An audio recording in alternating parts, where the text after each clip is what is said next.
इरशाद। अब्बास ताबिश साहब के 2-3 शेर हैं, सुनाता हूँ नौजवान दोस्तों की नज़र के। न पूछ कितने हैं बेताब देखने के लिए, न पूछ कितने हैं बेताब देखने के लिए, हम एक साथ कई ख्वाब देखने के लिए। मैं अपने आप से बाहर निकल के बैठ गया कि आ जाएंगे अहबाब देखने के लिए।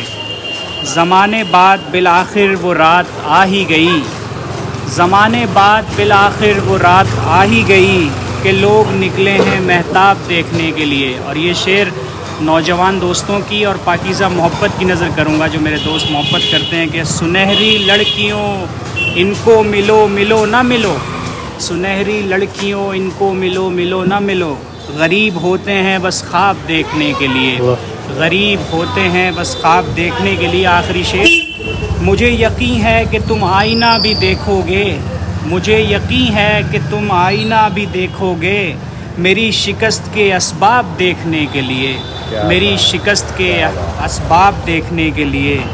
सुनहरी लड़कियों इनको मिलो मिलो ना मिलो, गरीब होते हैं बस ख्वाब देखने के लिए। बहुत शुक्रिया दोस्तों।